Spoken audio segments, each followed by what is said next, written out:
উত্থাপিত বিষয়গুলো সমাধানে একমত বাংলাদেশ পাকিস্তান। চুক্তির সমঝোতা স্মারক সই, খালেদা জিয়াকে দেখতে ফিরোজা ইসহাকদার।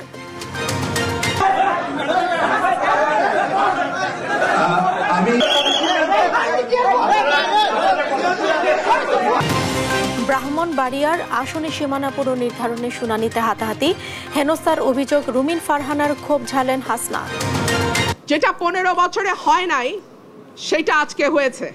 অলমোস্ট আমার গায়ে ধাক্কা দিয়ে আমাকে ফেলে দেওয়ার চেষ্টা হয়েছে। রুমিন ফারহানা আওয়ামী লীগের সুবিধাভোগী, আওয়ামী লীগের ফ্ল্যাটভোগী এবং যারা গুন্ডা দিয়ে নির্বাচন কমিশনকে ঠান্ডা করে দিতে চায়। প্রশাসনে লুকিয়ে থাকা ফ্যাসিস্টরা সুযোগ পেলেই সরকারের বিরুদ্ধে ক্ষোভ কাজ করবে বলেন রিজভী। ছোটখাটো বিবাদে না জড়ানোর আহ্বান। সংস্কার ছাড়া নির্বাচন মানেই দেশের বিরুদ্ধে ষড়যন্ত্র বলছে জামায়াত। জুলাই সনদ আইনি ভিত্তি না পেলে গণঅভ্যুত্থানের সঙ্গে বেইমানি হবে। ডাকসু নির্বাচনে পাল্টাপাল্টি অভিযোগে উত্তপ্ত ক্যাম্পাস, অপপ্রচারে জড়িত কয়েকটি পেজ বন্ধের আবেদন, প্রার্থিতা ফিরে পেলেন 34। মাত্র 13 মাসে নতুন করে 1.25 লাখ রোহিঙ্গার অনুপ্রবেশ। সংকট নিরসনে কক্সবাজারে আন্তর্জাতিক সম্মেলন, কাল যাবেন প্রধান উপদেষ্টা। এবং সাফ অনূর্ধ্ব 17 চ্যাম্পিয়নশিপে তৃতীয় ম্যাচে নেপালের বিপক্ষে লড়ছে বাংলাদেশ। জয়ের ধারায় ফিরতে মরিয়া অর্পিতা, আরিফার দল। দেখছিলেন শিরোনাম সংবাদ সন্ধ্যায়, সঙ্গে আছি আমি জেসিকা বেদিন। বিস্তারিত। 71-এ বাংলাদেশে চালানো নারকীয় হত্যাকাণ্ড সহ অমীমাংসিত ইস্যুগুলো 1974 সালে ঐতিহাসিক দলিলের মাধ্যমে সমাধান করা হয়েছে বলে মন্তব্য করেছেন পাকিস্তানের উপপ্রধানমন্ত্রী ইসহাকদার। তবে তার বক্তব্যের সাথে একমত নয় বাংলাদেশ বলে জানিয়েছেন পররাষ্ট্র উপদেষ্টা তৌহিদ হোসেন। ঢাকায় ইসহাকদারের সফরের দ্বিতীয় দিনে রাজধানীর এক হোটেলে দ্বিপক্ষীয় আলোচনা শেষে এমন মন্তব্য করেন তারা। এ বৈঠকে একটি চুক্তি ও 5টি সমঝোতা স্মারকে স্বাক্ষর করে দুই দেশ। তাইফুর রহমান তুহিনের রিপোর্ট। পাকিস্তানের উপপ্রধানমন্ত্রী ইসহাকদারের 3 দিনের ঢাকা সফরের দ্বিতীয় দিনে রাজধানীর সোনারগাঁ হোটেলে দ্বিপক্ষীয় আলোচনায় বসে পররাষ্ট্র উপদেষ্টা তৌহিদ হোসেন। বৈঠকে একটি চুক্তি ও 5টি সমঝোতা স্মারকের স্বাক্ষর করে দুদেশ।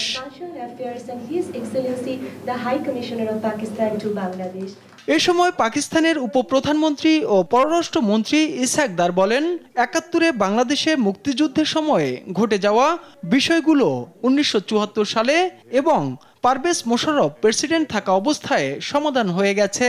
এখন পারস্পরিক সহযোগিতার মাধ্যমে সম্পর্ক সামনের দিকে এগিয়ে নিতে চায় Pakistan. In 1974, first time that issue was resolved in writing. The document is historic and is available for both countries. And after that, General Musharraf came here in a very open and candid manner. He actually addressed that issue.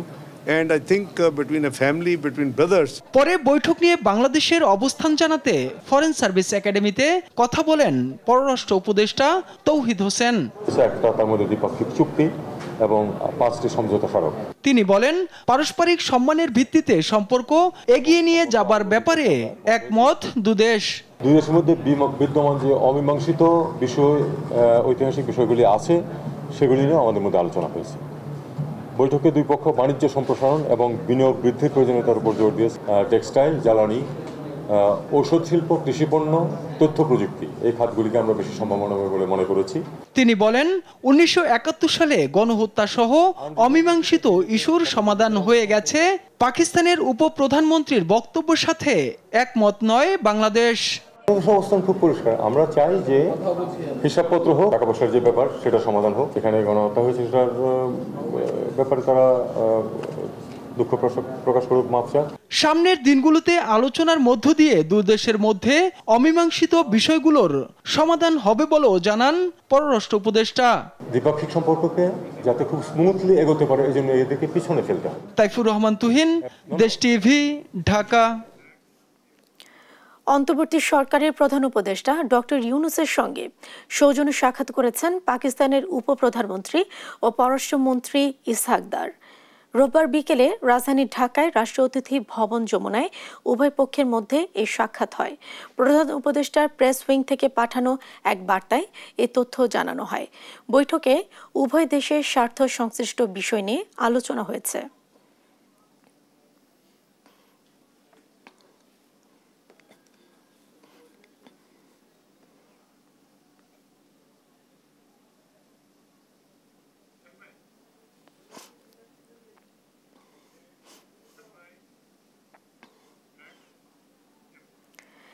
সাবেক প্রধানমন্ত্রী ও BNP chairperson Begum Khaleda জিয়ার সঙ্গে দেখা করতে যাচ্ছেন বাংলাদেশ সফররত পাকিস্তানের উপপ্রধানমন্ত্রী ও পররাষ্ট্রমন্ত্রী ইসহাক দার। খোঁজ খবর নিতে রোববার সন্ধ্যায় খালেদা জিয়ার বাসভবন ফিরোজায় যাওয়ার কথা রয়েছে তার। সাক্ষাতে খালেদা জিয়ার স্বাস্থ্যের খোঁজ খবর নেওয়ার পাশাপাশি দুদেশের স্বার্থ সংশ্লিষ্ট বিষয় নিয়ে আলোচনা করার কথা রয়েছে।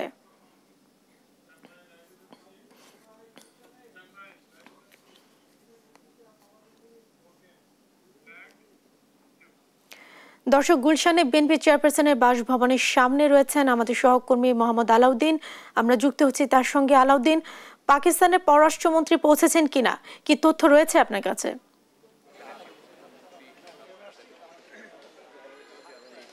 জেসিকা, এই মুহূর্তে আমি আছি বিএনপির চেয়ারপারসন বেগম খালেদা জিয়ার গুলশানের বাসভবনের সামনে, ফিরোজার সামনেই কিন্তু আমরা এখানে অবস্থান করছি এবং এখানে এসে ইতিমধ্যে একটু আগেই কিন্তু আমরা দেখতে পেয়েছি পাকিস্তানের উপপ্রধানমন্ত্রী এবং পররাষ্ট্রমন্ত্রী ইসহাক দার কিন্তু প্রবেশ করেছে এবং তিনি কিন্তু একটু আগেই কিন্তু সেখানে প্রবেশ করেছেন এবং এর আগে কিন্তু বিএনপির কিছু নেতাকর্মীও কিন্তু সেখানে প্রবেশ করতে দেখতে পেয়েছি আমরা।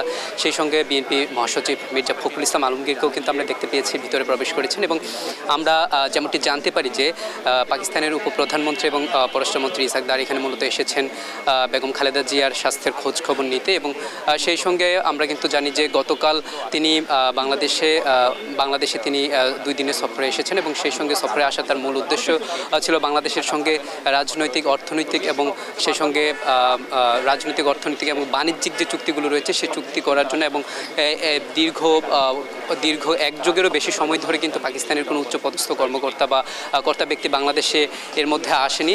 বলা যেতে পারে দীর্ঘ 13 বছর পরে পররাষ্ট্রমন্ত্রী পর্যায়ের কেউ কিন্তু বাংলাদেশে সফরে এসেছেন।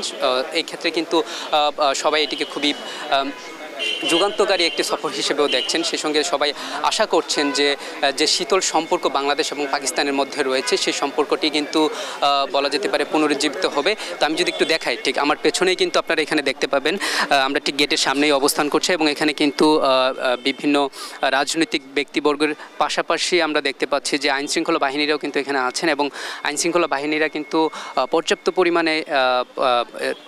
পরিমাণে কিন্তু তারা নিরাপত্তা প্রদানের জন্য রয়েছেন এবং সেই সঙ্গে পুলিশকেও আমরা দেখতে পাচ্ছি। সেই সঙ্গে আমরা আরও যেমনটি জানি যে এর আগে কিন্তু ইতিমধ্যে পাকিস্তানের এই উপপ্রধানমন্ত্রী তিনি কিন্তু বাংলাদেশের বিভিন্ন রাজনৈতিক দলের নেতৃবৃন্দের সাথেও কিন্তু তিনি কথা বলেছেন, বিএনপির সাথে, সেই সঙ্গে জামায়াত এবং এনসিপি নেতাদের সাথেও কিন্তু তিনি কথা বলেছেন। এর আগে কিন্তু আমাদের পররাষ্ট্র উপদেষ্টা তৌহিদ হাসানের সাথেও কিন্তু তিনি কথা বলেন এবং সেখানে যেমনটি জানা যায় যে তারা মূলত বাণিজ্যিক সম্পর্ক আরও উন্নয়নের চেষ্টা করছেন বাংলাদেশের সঙ্গে। সেই সঙ্গে 1971 সালে গণহত্যার সময় যে বিষয়টি অমীমাংসিত রয়েছে সেই বিষয়টিকে কিন্তু সেই বিষয়টিতে মীমাংসা আসার জন্য কিন্তু কূটনৈতিক পর্যায়ে আলোচনা চলছে বলেও এমনটি জানা যায়। তবে এখন পর্যন্ত আমরা সর্বশেষ যেটি জানতে পারি যে তিনি আজকে বিএনপি চেয়ারপারসনের বাসভবনে আসার মূল উদ্দেশ্যই বেগম খালেদা জিয়ার স্বাস্থ্যের কেমন উন্নতি হয়েছে, যেহেতু তিনি বিগত কয়েকদিন যাবত তিনি অসুস্থ ছিলেন, তো এই কারণে তার স্বাস্থ্যের কী উন্নতি হয়েছে এবং তার স্বাস্থ্যের খোঁজখবর নিতেই কিন্তু তিনি মূলত এখানে এসেছেন। এটি কোনো রাজনৈতিক কিংবা কূটনৈতিক আলোচনার উদ্দেশ্যে নয়। তো আমি যদি বলি যে এখানে সেই সঙ্গে কিন্তু তিনি আরও যেমনটি জানাচ্ছিলেন যে রাজনৈতিক ব্যক্তিবর্গের সাথে সাক্ষাতের পাশাপাশি বিভিন্ন যেসব কূটনৈতিক আলোচনা আছে এবং 2 দেশের মধ্যে সম্পর্ক উন্নয়নে যেটি বিগত ফ্যাসিস্ট সরকারের আমলে শীতল হয়েছিল সেই সম্পর্কটিকে আবারও পুনরুজ্জীবিত করার জন্য কিন্তু কূটনৈতিক আলোচনা এই অব্যাহত থাকবে বলেও কিন্তু আমরা এমনটি জানতে পারি। তো এই ছিল আমার কাছে গুলশানের ফিরোজার বেগম খালেদা জিয়ার বাসভবনের সামনে থেকে পাকিস্তানের পররাষ্ট্রমন্ত্রীর সর্বশেষ। আলাউদ্দিন, আপনাকে ধন্যবাদ। দর্শক, পাকিস্তানের পররাষ্ট্রমন্ত্রী মোহাম্মদ ইসহাক দার গুলশানের ফিরোজায় গেছেন বিএনপি চেয়ারপারসন খালেদা জিয়ার সঙ্গে দেখা করতে, সেই বিষয়ে জানাচ্ছিলেন সহকর্মী মোহাম্মদ আলাউদ্দিন। বিশ্বব্যাপী শক্তিশালী মুসলিম ঐক্য চায় জামায়াতে ইসলামী। পাকিস্তানি পররাষ্ট্রমন্ত্রী মোহাম্মদ ইসহাক দারকে এমনটাই জানিয়েছেন দলটির আমির ডক্টর শফিকুর রহমান। এক প্রেস ব্রিফিংয়ে বিষয়টি নিশ্চিত করেছেন বাংলাদেশ জামায়াতে ইসলামীর নায়েবে আমির সৈয়দ আবদুল্লাহ মাহমুদ তাহির। রোববার দুপুরে রাজধানী বসুন্ধরা আবাসিক এলাকায় জামায়াতে আমিরের সঙ্গে সৌজন্য সাক্ষাৎ করতে যান বাংলাদেশের সফররত পাক পররাষ্ট্রমন্ত্রী মোহাম্মদ ইসহাকদার। সাক্ষাৎ শেষে দলটির পক্ষ থেকে আয়োজিত তাৎক্ষণিক প্রেস ব্রিফিংয়ে আব্দুল্লাহ মাহমুদ তাহের আরও জানান, বাংলাদেশ ও পাকিস্তানের মধ্যে কোনো ক্ষেত্রে উন্নয়ন সম্ভব সে বিষয়ে পাক পররাষ্ট্রমন্ত্রীর সঙ্গে কথা বলেছেন জামায়াত আমির। আমির জামাত আরেকটি বলেছেন যে আজকে মুসলিম উম্মার জন্য একটি লিডারশিপটা খুব প্রয়োজন এবং এটা কম্বাইন্ডলি যেন এরকম একটা লিডারশিপ তৈরি হতে পারে সে ব্যাপারে উনি দৃষ্টি আকর্ষণ করেছেন। প্রশাসনের মধ্যে লুকিয়ে থাকা ফ্যাসিবাদীরা সুযোগ পেলেই অন্তর্বর্তী সরকার ও গণতন্ত্রের বিরুদ্ধে কাজ করবে বলে মন্তব্য করেছেন বিএনপি সিনিয়র যুগ্ম মহাসচিব রুহুল কবির রিজভী। তাই ছোটখাটো বিষয়ে বিবাদে জড়িয়ে ফ্যাসিবাদ যেন ফিরে আসার সুযোগ না পায় সে বিষয়ে সজাগ থাকার আহ্বানও জানান তিনি। সাইফুর রিপনের প্রতিবেদন, জানাচ্ছেন নাইম আফসান। বিএনপি চেয়ারপারসন খালেদা জিয়ার ৮১তম জন্মবার্ষিকী উপলক্ষে নয়াপল্টনে দলের কেন্দ্রীয় কার্যালয়ের নিচতলায় রিকশা ও ভ্যান চালকদের মাঝে রেইনকোট বিতরণ করে জিয়া পরিষদ। অনুষ্ঠানে যোগ দিয়ে বিএনপি নেতারা অভিযোগ করেন, একটি বৃহত্তর গোষ্ঠীর ছত্রছায়ায় নির্বাচন পেছানো ষড়যন্ত্র চলছে। দাবি করেন ফেব্রুয়ারিতেই হতে হবে জাতীয় নির্বাচন। ডক্টর ইউনূস সরকারকে ধন্যবাদ জানাই, উনি যে ওনার উপদেষ্টারা আজকে প্রতিটি ক্ষেত্রে বলছে নির্বাচন ফেব্রুয়ারিতে হবে। আর যে কিছু গোষ্ঠী আছে তারা চাচ্ছে নির্বাচনটাকে কিভাবে পিছানো যায়। তাদের পিছনে হয়তো বা একটি বৃহত্তর দৃষ্টি আছে, বাংলাদেশের জন্য নির্বাচন হতে না পারে। তাই আমরা ঐক্যবদ্ধ থাকবো, যত রকম ষড়যন্ত্র হোক এই প্রফেসর ইউনূসকে সমস্ত রকম সাহায্য সহযোগিতার মধ্যে আগামী নির্বাচনকে আমরা ওই দেশে একটি সুন্দর নির্বাচন হবে সমস্ত কিছু সহযোগিতা করবো। দলের সিনিয়র যুগ্ম মহাসচিব রুহুল কবির রিজভী বলেন, সংবিধান সংশোধনের প্রয়োজন হলে আগে সুষ্ঠু নির্বাচন দিয়ে জনগণের সরকার প্রতিষ্ঠা করতে হবে। আগে অবাধ সুষ্ঠু নির্বাচন দিয়ে জনগণের সরকার তৈরি করুন। তারা প্রয়োজনে যদি হয় গণতন্ত্রের স্বার্থে, দেশের রাষ্ট্রের স্বার্থে সংবিধান যদি সংশোধন করতে হয় তারা করবে। ছোটখাটো বিষয়ে ভুল বোঝাবুঝির মাধ্যমে ফ্যাসিবাদ যেন ফিরে আসার সুযোগ না পায় সে বিষয়ে সজাগ থাকার আহ্বানও জানান তিনি। অন্তর্বর্তীকালীন সরকার এবং গণতান্ত্রিক শক্তির বিরুদ্ধে তারা কাজ করবে, এটা আজকে যারা গবেষণা করছেন, যারা রাজনীতি পর্যবেক্ষণ করছেন প্রত্যেকেই দেখছে যে আজকে প্রশাসনের মধ্যে, আজকে সচিবালয়ে, আজকে বিভিন্ন জায়গায় তারা তাদের উদ্দেশ্য নিয়ে সেখানে বসে আছেন এবং বিভ্রান্ত তৈরি করার জন্য তারা কাজ করছেন। পলাতক শেখ হাসিনার তত্ত্বাবধায়ক সরকারের অধীনে নির্বাচন দাবি দ্বিচারিতা বলেও মন্তব্য করেন রুহুল কবির রিজভী। হাসিনা কতখানি দ্বিচারী হতে পারে। সাইফুল রিপন, দেশ টিভি, ঢাকা।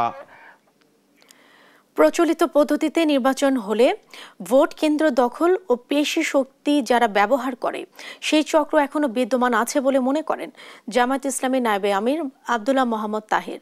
রোববার বিকেলে জাতীয় প্রেস ক্লাবে বাংলাদেশ আদর্শ শিক্ষক ফেডারেশন আয়োজিত জুলাই সনদের আইনি ভিত্তি ও পিআর পদ্ধতিতে নির্বাচন নিয়ে গোল টেবিল বৈঠকে তিনি এসব কথা বলেন। তাহের বলেন, নির্বাচনে জামায়াত যাবে কিনা সেটি মৌলিক বিষয় নয়, নির্বাচনে যাওয়ার আলোচনার চাইতে মুখ্য বিষয়ে মৌলিক সংস্কার ঠিকভাবে হচ্ছে কিনা। এই সময় মোহাম্মদ তাহের বলেন, সংস্কার ছাড়া নির্বাচন মানেই বাংলাদেশের বিরুদ্ধে ষড়যন্ত্র। আয়োজিত গোলটেবিল বৈঠকে বক্তারা বলেন, জুলাই সনদের আইনি ভিত্তি না হলে জুলাই আন্দোলনে নিহত ও আহতদের সঙ্গে গাদ্দারি করা হবে। সংস্কার হইতে হবে, কারণ সংস্কারবিহীন নির্বাচন মানে হচ্ছে আওয়ামী লীগের আমলের নির্বাচন। সংস্কারবিহীন শাসন মানে সেই ফেসিবাদের শাসন। সংস্কারবিহীন বাংলাদেশ মানে আমাদের বিগত অন্ধকারে ঢুকে যাওয়ার সেই বাংলাদেশ। অথচ জুলাইয়ের চেতনা ছিল, স্পিরিট ছিল একটি ফেসিবাদ বিরোধী, গণতান্ত্রিক, সকল শ্রেণীর মানুষের অধিকার সম্পন্ন সমৃদ্ধ এক নতুন বাংলাদেশ। ডাকসু নির্বাচনে সাইবার বুলিং ও প্রোপাগান্ডা ঠেকাতে বিশ্ববিদ্যালয়ের কয়েকটি পেজ বন্ধে বিআরটিসির কাছে আবেদন করা হয়েছে বলে জানিয়েছেন চিফ রিটার্নিং অফিসার অধ্যাপক ডক্টর জসিমউদ্দিন। জানান, মনোনয়ন ফিরে পেতে আবেদন করা 34 জনের সবার প্রার্থিতা পুনর্বহাল করা রয়েছে। এদিকে আচরণবিধি লঙ্ঘনের পাল্টাপাল্টি অভিযোগে দিনভর উত্তাপ ছড়িয়েছে বিভিন্ন ছাত্র সংগঠন। যে কোনো লিখিত অভিযোগের তাৎক্ষণিক সমাধানের কথা জানিয়েছে বিশ্ববিদ্যালয় প্রশাসন। আলিমুজ্জামান সাফওয়ানের রিপোর্ট। আসন্ন ডাকসু নির্বাচনকে সামনে রেখে চিরচেনা প্রাণ ফিরে পেয়েছে ঢাকা বিশ্ববিদ্যালয় ক্যাম্পাস। বিভিন্ন ছাত্র সংগঠন ও স্বতন্ত্র প্রার্থীদের পদচারণায় মুখর মধুর ক্যান্টিন থেকে আবাসিক হল, ক্লাসরুম থেকে চায়ের আড্ডায় চলছে ভোটের হিসাব নিকেশ। রবিবার সকালে বিশ্ববিদ্যালয়ের বিজনেস ফ্যাকাল্টিতে আসেন ছাত্র শিবির সমর্থিত ঐক্যবদ্ধ শিক্ষার্থী জোট। ভিপি ও জিএস প্রার্থীর অভিযোগ, প্রতিনিয়ত আচরণবিধি লঙ্ঘন হলেও নীরব ভূমিকায় নির্বাচন কমিশন। আমরা আশঙ্কা অনুভব করছি, আমাদের যারা ক্যান্ডিডেট আছে তারা ক্রমাগত, আমাদের যারা প্রার্থী আছে, বিশেষ করে আমাদের যারা নারী প্রার্থী আছে, তাদের বিরুদ্ধে ক্রমাগত তারা সাইবার বুলিং করছে, অনলাইনে তারা হ্যারাসমেন্ট করছে। আমরা বিশ্ববিদ্যালয় প্রশাসনকে জানিয়েছি, এরপরও আমরা দেখতে পাচ্ছি বিশ্ববিদ্যালয় প্রশাসনের নিরাপত্তা। নির্বাচন কমিশনের দায়িত্ব হচ্ছে যখনই লঙ্ঘন হবে সেখানে কনসার্ন জানানো। আপনি একজনকে স্পেস ছেড়ে দিবেন, যা মন চায় তাই করতে দিবেন, আবার বলবেন আমার অফিসে এসে লিখিত জমা দাও। দুপুরে বিজয় ৭১ হলে কুশল বিনিময় করতে আসেন ছাত্রদল সমর্থিত প্যানেল। এ সময় মুক্তিযুদ্ধ বিরোধী প্যানেল বিশেষ সুবিধা পাচ্ছে বলে অভিযোগ করেন ভিপি পদপ্রার্থী আবিদ। আমাদের বিরুদ্ধে যে আপনারা অভিযোগ আনছেন সেটা কোনোভাবে কোনো অভিযোগের মধ্যেই পড়ে না। এখনো পর্যন্ত একমাত্র সংগঠন আমরা সুশৃঙ্খলভাবে সকলকে মর্যাদা দিয়ে এই নির্বাচন প্রক্রিয়ার সামনের দিকে আমরা অগ্রসর হচ্ছি। বিকেলে স্বতন্ত্র শিক্ষার্থী ঐক্যের পক্ষ থেকেও পক্ষপাতিত্বের অভিযোগ আনা হয় নির্বাচন কমিশনের বিরুদ্ধে। ডাকসু নির্বাচনকে কেন্দ্র করে যে সকল অনিয়ম, আচরণবিধি লঙ্ঘন এবং প্রচারণা চলছে, যে প্রচারণাটা এখন নিষিদ্ধ, সেই বিষয়গুলোকে আমরা অবহিত করেছি। কিন্তু আমরা অত্যন্ত দুঃখের সাথে জানাতে চাই, বর্তমান পর্যন্ত কিন্তু আমাদের ডাকসু নির্বাচন কমিশন একটি কথাই বলছে যে আমরা দেখছি, আমরা মিটিংয়ে বসবো, আমরা দেখব, এই কথাগুলো। এদিকে জুলাই অভ্যুত্থান নিয়ে ধৃষ্টতাপূর্ণ বক্তব্য দেয় বিএনপি চেয়ারপারসনের উপদেষ্টা ফজলুর রহমানকে ঢাকা বিশ্ববিদ্যালয়ে অবাঞ্ছিত ঘোষণা করে মাহিন সরকারের নেতৃত্বাধীন সমন্বিত শিক্ষার্থী সংসদ। দিনভর পাল্টাপাল্টি অভিযোগের পর সাংবাদিকদের মুখোমুখি হন চিফ রিটার্নিং অফিসার। বলেন, সাইবার বুলিং প্রতিরোধে কয়েকটি পেজ বন্ধে বিটিআরসি চেয়ারম্যানের কাছে চিঠি দিয়েছে প্রশাসন। আমরা যখন অংশীজনদের সাথে মত বিনিময় করেছিলাম তখন থেকে এই জাতীয় অভিযোগগুলো হয়ে আসছে যে শিক্ষার্থী সংসদ 1, 2 আরও নাম না জানা অজানা অনেক কিছু আছে। ইভেন সর্বশেষ এটা যুক্ত হলো বিশ্ববিদ্যালয়ে কি নিরাপত্তা মঞ্চ। আমরা প্রথম ভাবছিলাম এটা আবার কি জিনিস, বলছে আপনার চতুর্দিকে 11 করে রেখেছে, পরে দেখলাম না এটা একটা পেজ। হ্যাঁ, তা আমরা এগুলো শোনার সাথে সাথে আমরা কিভাবে এটা বন্ধ করব, এটা হচ্ছে বিটিআরসির অধীনে। তা আমরা পরে প্রশাসনের সাথে আলাপ করে আমরা প্রশাসনকে লিখছি যে এগুলো বন্ধ করার জন্য ব্যবস্থা করা হোক। এদিকে ডাকসু নির্বাচনে ভোটার তালিকায় নারী শিক্ষার্থীদের ছবি প্রদর্শন সীমিতকরণ চেয়ে হাইকোর্টে রিট করেছেন বেশ কয়েকজন প্রার্থী। আলিমুজ্জামান সাফওয়ান, দেশ টিভি, ঢাকা। রাজশাহী বিশ্ববিদ্যালয়ে কেন্দ্রীয় ছাত্র সংসদ রাকসু নির্বাচনের মনোনয়ন ফর্ম সংগ্রহ শুরু হয়েছে। রোববার সকাল থেকে ফর্ম সংগ্রহ শুরু হয়। তবে রাকসুর ভোট কেন্দ্র নিয়ে আপত্তি আছে বাম ছাত্র জোটের। এদিকে চট্টগ্রাম বিশ্ববিদ্যালয়ে ছাত্র সংসদ নির্বাচনের তফসিল ঘোষণা হবে আগামী 28 আগস্ট। কাজী শাহিদের প্রতিবেদন। রাজশাহী বিশ্ববিদ্যালয় কেন্দ্রীয় ছাত্র সংসদ রাকসু, হল সংসদ, সিনেট ছাত্র প্রতিনিধি নির্বাচনকে সামনে রেখে মনোনয়ন ফর্ম বিক্রি শুরু হয়েছে। রোববার সকাল থেকে শুরু হয় এই কার্যক্রম। দীর্ঘ 35 বছর পর নির্বাচন হতে যাওয়ায় উৎসবের আমেজ ক্যাম্পাস জুড়ে। প্রথম দিন রাকসু ভবনে আসেননি আলোচিত প্রার্থীরা, তবে যারা মনোনয়ন সংগ্রহ করেছেন তারা প্রতিশ্রুতি দিয়েছেন শিক্ষার্থীদের পাশে থাকার। আপনাদের সত্যিকার অর্থে যারা আপনাদের হয়ে ভয়েস রেজ করবে, শুধু আপনাদের হয়ে আপনারা তাদেরকে নির্বাচিত করুন। শুধু নারী শিক্ষার্থীদের না, আমি ভাইদের সহযোগী হিসাবে রাষ্ট্রতে নিজের অংশগ্রহণ নিশ্চিত করতে যাচ্ছি। স্বতন্ত্র থেকে সাধারণ শিক্ষার্থীদের জন্য কিছু করতে চাই। আমি নির্বাচিত হলে আমার হলের সার্বিক উন্নয়নে আমি শিক্ষার্থীদের সাথে নিয়ে কাজ করব। মনোনয়ন বিতরণ চলবে 26 আগস্ট বিকেল 4টা পর্যন্ত এবং 28 আগস্ট মনোনয়ন জমা দেওয়ার শেষ তারিখ। এরপর 15 সেপ্টেম্বর রাজশাহী বিশ্ববিদ্যালয় কেন্দ্রীয় সংসদ, সিনেট ও হল সংসদের নির্বাচন হবে। তবে ছাত্র নেতারা ভোট কেন্দ্র নিয়ে আপত্তি জানিয়ে আসছেন। সবার জন্য সমান সুযোগ নিশ্চিত করার দাবি তাদের।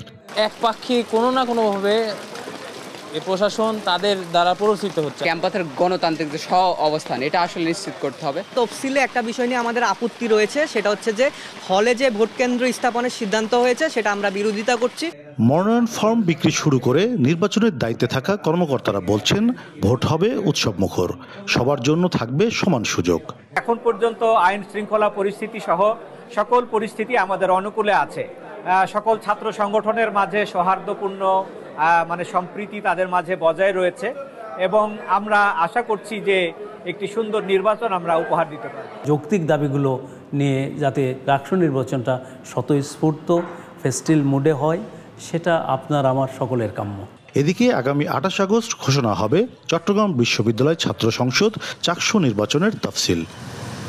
কাজী শাহেদ, দেশ টিভি, রাজশাহী। সংসদীয় আসনের সীমানা পুনর্নির্ধারণের শুনানির সময় নির্বাচন কমিশনে বিএনপির দুই পক্ষ ও এনসিপির মধ্যে ধাক্কাধাক্কি, হাতাহাতি ও কিল ঘুষির ঘটনা ঘটেছে। শুনানিতে অংশ নিতে আসা বিএনপি নেত্রী রুমিন ফারহানা ক্ষোভ প্রকাশ করে বলেছেন, 15 বছর যে বিএনপির জন্য লড়াই করলাম তারাই এখন ধাক্কা দেয়। আর এনসিপির নেতার উপর আক্রমণ করায় ক্ষোভ প্রকাশ করে হাসনাত আব্দুল্লাহ ইসির কাছে বিচার দাবি করেছেন। শিউলি রায় রিপোর্ট জানাচ্ছেন মাকদুরা মিতি। ত্রয়োদশ জাতীয় সংসদ নির্বাচনকে সামনে রেখে সংসদীয় আসনের সীমানা পুনর্নির্ধারণের লক্ষ্যে জমা হওয়া আবেদনের ওপর রোববার দুপুরে শুনানি শুরু হয়। বেলা 1টার দিকে ব্রাহ্মণবাড়িয়া 2 ও 3 আসনের সীমানা নিয়ে বক্তব্য রাখতে গেলে শুরু হয় হট্টগোল।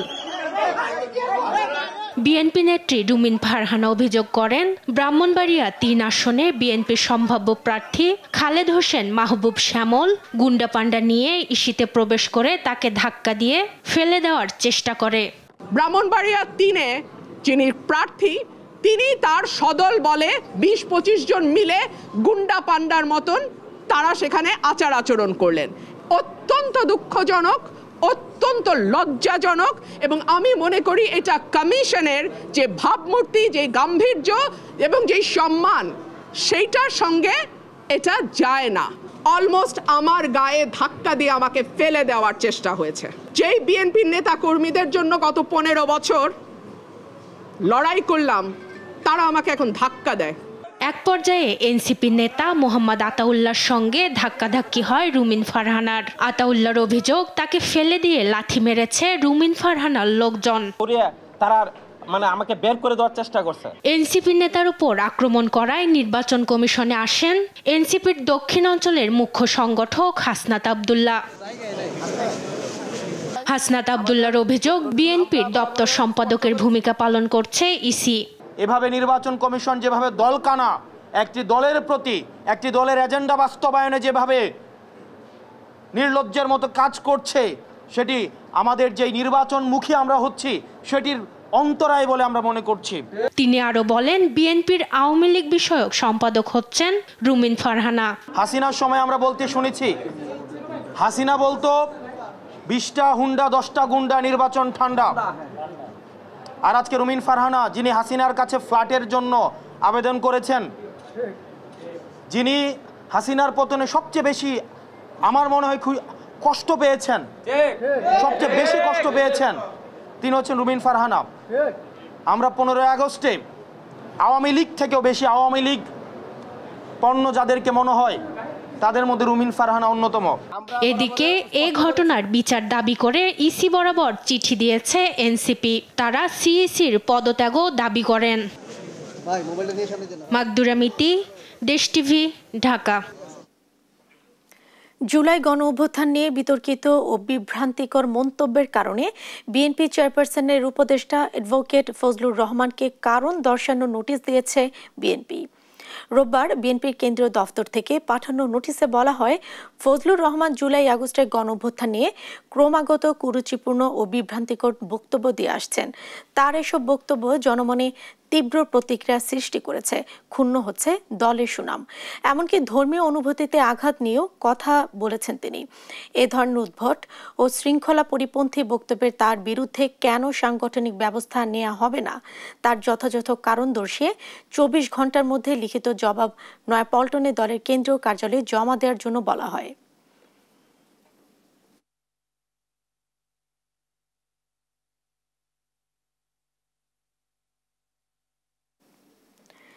রোহিঙ্গা প্রত্যাবাসন ত্বরান্বিত করতে যখন কক্সবাজারে আন্তর্জাতিক সম্মেলন, তখনও অনুপ্রবেশের চেষ্টায় আছে রোহিঙ্গারা। প্রতিদিন টেকনাফ সীমান্ত দিয়ে অবৈধ অনুপ্রবেশ করতে চাওয়া রোহিঙ্গাদের নিরুৎসাহিত করছে বিজিবি। তারপরেও গেল 13 মাসে ক্যাম্পে যোগ হয়েছে নতুন অনুপ্রবেশকারী 1,26,000 রোহিঙ্গা। রোহিঙ্গা সংকট নিরসনে এই সম্মেলনে 40 দেশের প্রতিনিধি ও বাংলাদেশে নিযুক্ত 10 দেশের রাষ্ট্রদূত অংশ নেয়ার বিষয়টিকে ইতিবাচক বলছেন স্থানীয়রা। সহকর্মী আব্দুর রহমানের প্রতিবেদন জানাচ্ছেন ফারজান আফরোজ টুম্পা। রোহিঙ্গা অনুপ্রবেশ ঠেকাতে বিজিবির এমন টহল দেখা মিলে প্রতিনিয়ত। প্রতিদিনই বিজিবির পাশাপাশি কোস্টগার্ডে নজরদারি থাকে স্থলভাগ, নদী ও সাগর জুড়ে। কিন্তু আশ্রিত রোহিঙ্গারা জানালো, উখিয়া টেকনাফের ক্যাম্পগুলোর প্রায় সব ঘরে নতুন রোহিঙ্গা আশ্রয় নিয়েছে। নিজের কারো দেশ নইলে নিজের থেকে অনেকে যাইতে মনে হইলে যাই না ভারি গহতা শেখা আছে গিয়া আছে বহুত কথা হওয়া পরে আমরা যিনি কি রোহিঙ্গা স্টুডেন্ট যিনি কি আছে ইনে বর্মা থাকতে বেশি নিজের খারেছের হিসেবে হন্না করে রাখতো কিছু কিছু তো আগে আর আগে গিয়ে টাইম আমাদের হেনতুনো মাগবাগিয়ে দড়ি লে যায় না। শরণার্থী ত্রাণ ও প্রত্যাবাসন কমিশনার সেই নতুন আশ্রিত রোহিঙ্গার হিসেব দিলেন 1,26,000। যে সকল বিদেশি অতিথি এখানে আসবেন তাদেরকে আমরা ক্যাম্প পরিদর্শনের জন্য নিয়ে যাব। তারা যেখানে যেতে চান ক্যাম্পে রোহিঙ্গাদের কিভাবে আমরা রেখেছি সেটি স্বচক্ষে দেখবেন। মিয়ানমারের পরিস্থিতি পর্যবেক্ষণ করা রোহিঙ্গারা জানালেন, চলমান ত্রিমুখী সংঘর্ষে আরাকানে খাদ্য ও নিরাপত্তার শঙ্কায় থাকা অনেক রোহিঙ্গা বাংলাদেশে আশ্রয় নিতে চাইছে। এমন বাস্তবতায় মিয়ানমারে মানবিক সহায়তা বৃদ্ধি, প্রত্যাবাসন, আন্তর্জাতিক মহলে সাড়া জাগানো এবং রোহিঙ্গা সংকটের প্রধান সমস্যা চিহ্নিত করার লক্ষ্যে কক্সবাজারে 3 দিনব্যাপী আন্তর্জাতিক সম্মেলন হচ্ছে। রোহিঙ্গা সংকট নিরসনে 40 দেশের প্রতিনিধি ও বাংলাদেশে নিযুক্ত 10 দেশের রাষ্ট্রদূতের এই সম্মেলনে অংশগ্রহণকে ইতিবাচক বলছেন স্থানীয়রা। এই যে 50,000 অধিক রোহিঙ্গাদের যারা চাকরি করছে তাদের চাকরি থেকে ছাঁটাই করে স্থানীয়দের বা বাংলাদেশিদের নিয়োগ নিশ্চিত করতে হবে। যতদিন পর্যন্ত রোহিঙ্গা প্রত্যাবাসনে দৃশ্যমান কার্যকরী পদক্ষেপ পরিলক্ষিত হবে না, ততদিন পর্যন্ত রোহিঙ্গাদের নিয়ন্ত্রণ 100% শতভাগ নিশ্চিত করতে হবে। কক্সবাজারের আন্তর্জাতিক সম্মেলন থেকে উঠে আসা সিদ্ধান্তগুলো উপস্থাপিত হবে 30 সেপ্টেম্বর জাতিসংঘে অনুষ্ঠিত 170 দেশের সম্মেলনে। সোমবার প্রধান উপদেষ্টা ডক্টর মোহাম্মদ ইউনুস কক্সবাজারে আসবেন আন্তর্জাতিক সম্মেলনে যোগ দিতে। ফারজানা আফরোজ টুম্পা, নিউজ ডেস্ক, দেশ টিভি। নবায়নযোগ্য জ্বালানি নিয়ে যতটা আলোচনা হয় সে গতিতে কাজ হয় না। আগামী 5 বছরে এই উৎস থেকে 20% বিদ্যুৎ নেয়ার লক্ষ্য থাকলেও এখনও এই অংশ আটকে আছে মাত্র 3.5%। রোববার সিপিডি আয়োজিত সেমিনারে বক্তারা বলেন, এই লক্ষ্য অর্জনে প্রয়োজন বড় অঙ্কের বিনিয়োগ। এজন্য দরকার উপযুক্ত নীতিমালাও। তারেক মাহমুদ সুজনের রিপোর্ট। আগামী 5 বছরের মধ্যে মোট জ্বালানির অন্তত 5 ভাগের 1 ভাগ নবায়নযোগ্য উৎস থেকে আনার লক্ষ্য থাকলেও তা এখনও আটকে আছে মাত্র 3.5%।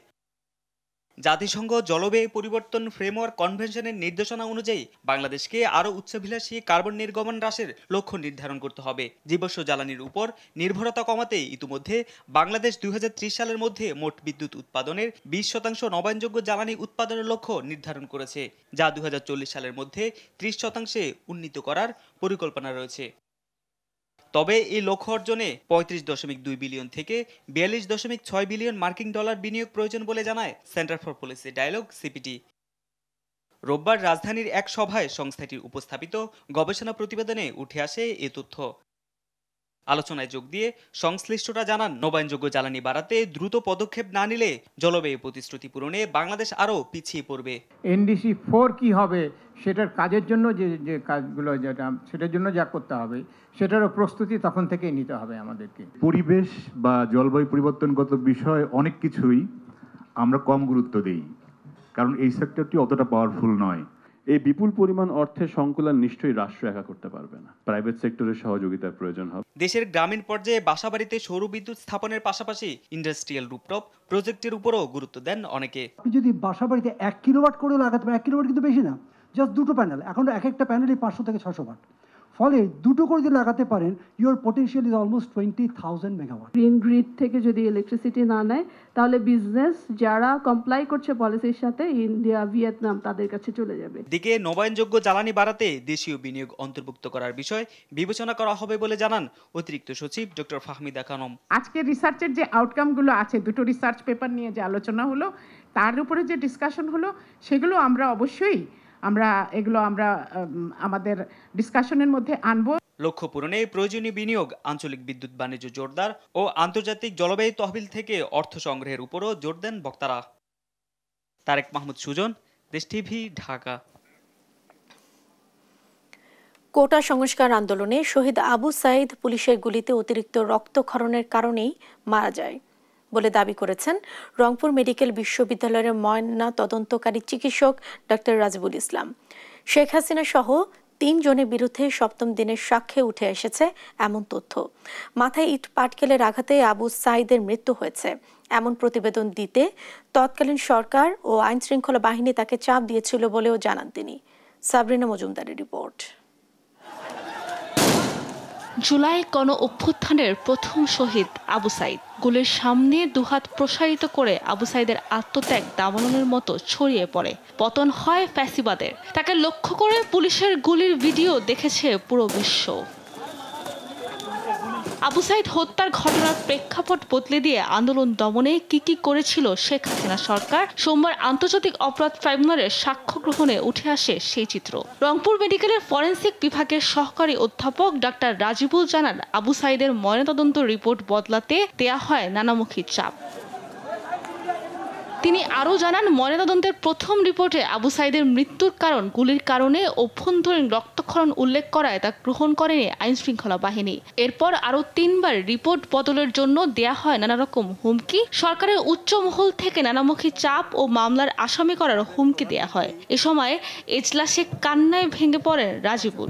উনি যখন পুলিশ প্রশাসন এবং সচিবের চাহিদা মতো রিপোর্ট দিতে চাচ্ছিলেন না, তখন তাকে ভাইস প্রিন্সিপাল মাহফুজ সাহেবের রুমে ডেকে নিয়ে যাওয়া হয়।